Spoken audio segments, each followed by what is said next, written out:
Have you ever felt like you're giving your all in a relationship, only to realize that you're just a background character in someone else's story? It's a painful truth that many of us face, but we often brush it aside, telling ourselves that this is just the way things are. But here's the reality: it shouldn't be that way. You are not a convenience, a stepping stone, or a temporary solution to someone's needs. Today, we're going to dive into the subtle, often overlooked signs that you're being used.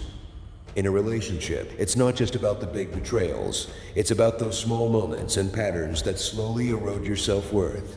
By the end of this video, you'll not only be able to spot these red flags, but also have the tools to steer your ship back to a place where your worth is recognized and valued, because you deserve genuine, reciprocal, and respectful relationships. So, let's uncover these hidden truths together and take the first step toward transforming how we see ourselves and our relationships. Stay with me, because what you're about to learn could be the turning point in how you navigate your connections with others. Before we dive in, I urge you to hit the like button, share this with someone who needs to hear it, and subscribe for more insightful content. Remember to watch the entire video without skipping. It's key to getting the full picture and making a meaningful change in your relationships. First sign: one-sided effort. One-sided effort in relationships is a phenomenon most of us have encountered, where we find ourselves always providing support to someone who constantly takes.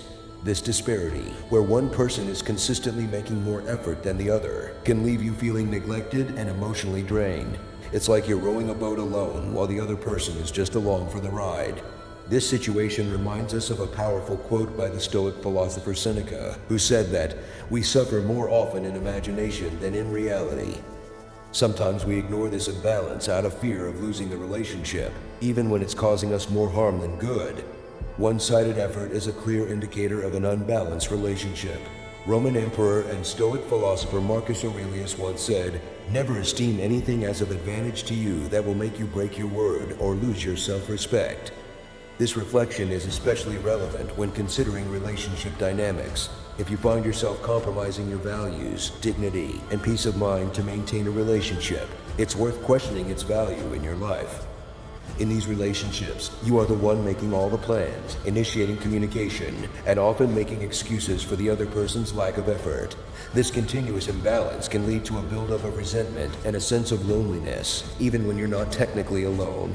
As the Greek philosopher Epictetus said, "We have two ears and one mouth so that we can listen twice as much as we speak." In a one-sided relationship, you may find yourself doing all the talking with very little active listening or engagement from the other side. In the realm of Western psychology, this imbalance is recognized as a potential source of emotional distress. It's essential to remember that a healthy relationship involves mutual effort and reciprocity. When this balance is missing, the relationship can feel more like a burden than a source of joy and support. It's important to recognize your worth and not settle for a relationship that leaves you feeling undervalued and unappreciated.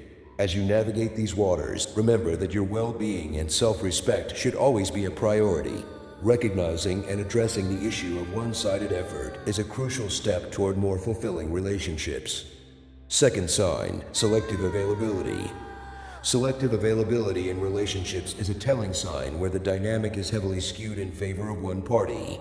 It's a situation many of us have faced: a friend or loved one who is always willing to receive support but rarely available to give it.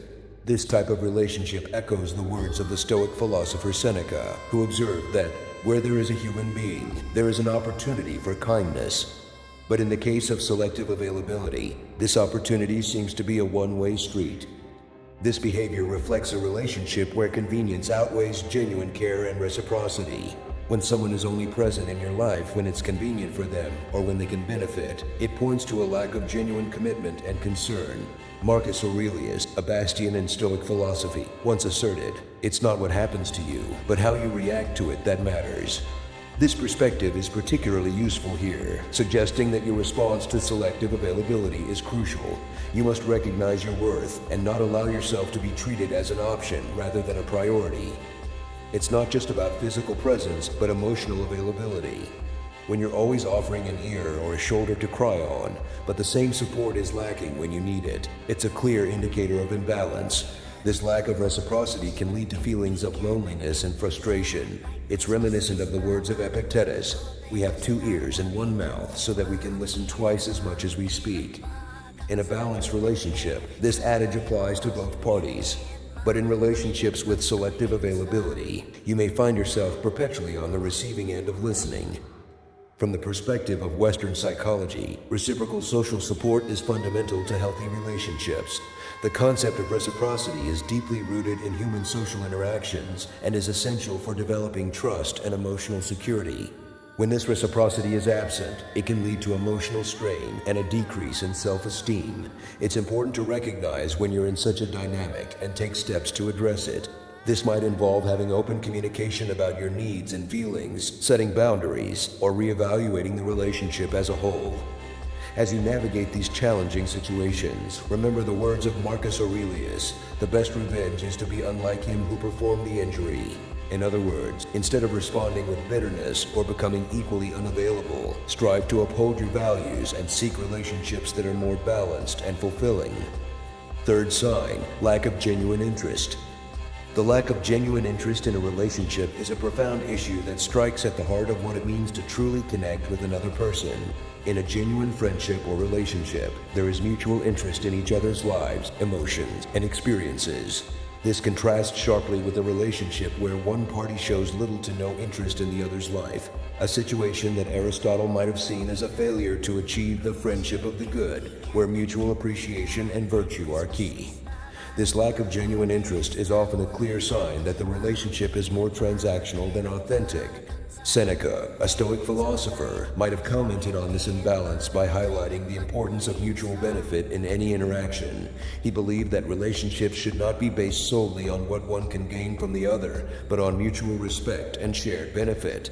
When someone doesn't show interest in your aspirations, struggles, or personal well-being, it indicates a lack of empathy and disregard for the fundamental aspects of a meaningful relationship. Plato, with his deep insights into human nature, might have seen this as a failure to recognize the ideal form of friendship. In his view, real relationships should reflect a deeper understanding and connection between individuals. When this depth is absent, the relationship becomes a shadow of what it could truly be. Additionally, the lack of genuine interest in someone's life can lead to feelings of isolation and insignificance, which contradict the basic human need for connection and understanding, something that Swiss psychiatrist Carl Jung emphasized in his theories. Jung believed that meaningful connections with others were an essential part of individual development and self-actualization. In Stoic philosophy, Epictetus emphasizes the importance of focusing on what is within our control and letting go of what is not. In the context of relationships, this means recognizing when a relationship lacks genuine interest and understanding that we cannot force someone to show this interest. We should focus on cultivating relationships that are enriching and mutually supportive. Socrates, known for his method of deep questioning, would have encouraged us to constantly question the nature of our relationships. Are they based on mutual respect and interest, or are they one-sided? This constant inquiry can help us navigate towards healthier, more balanced relationships. Fourth sign: emotional manipulation. The fourth sign, emotional manipulation, is a critical concern in any relationship. It occurs when one person uses emotional pressure, guilt, or even subtle coercion to influence the actions of the other. This form of manipulation is particularly insidious because it exploits the victim's compassion and empathy, often making them question their own feelings and motivations. Stoic philosophy offers a useful framework for addressing this manipulation. Epictetus, for example, teaches that we should focus on what we can control, primarily our own reactions and emotions. In the context of emotional manipulation, this means recognizing when we are being manipulated and setting firm boundaries to protect our emotional well-being. Seneca also emphasizes the importance of self-discipline and reason, reminding us to stay true to our principles and not be swayed by others' manipulations. Plato, in his work, The Republic, discusses the nature of power and justice, which can be applied to the dynamics of emotional manipulation. In any unbalanced relationship, it is crucial to seek justice and fairness, ensuring that no party unfairly dominates the other. Emotional manipulation is a form of corrupt power that undermines trust and equality in the relationship. From a Western psychological perspective, Carl Rogers, an influential humanistic psychologist, emphasizes the importance of authenticity and open communication in relationships. When faced with emotional manipulation, it is essential to communicate openly and honestly, expressing how you feel and setting clear boundaries.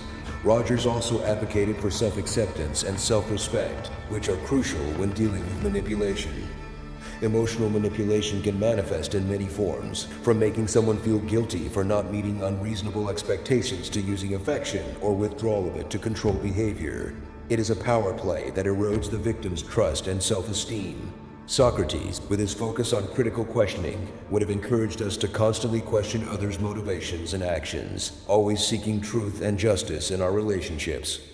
To combat emotional manipulation, it is essential to be aware of the signs and be prepared to take action to protect yourself. This may involve seeking external support, such as friends, family, or mental health professionals, to gain an objective perspective and learn strategies for managing these situations. Remember, as the Stoics teach, you have the power to control your reaction and protect your emotional well-being.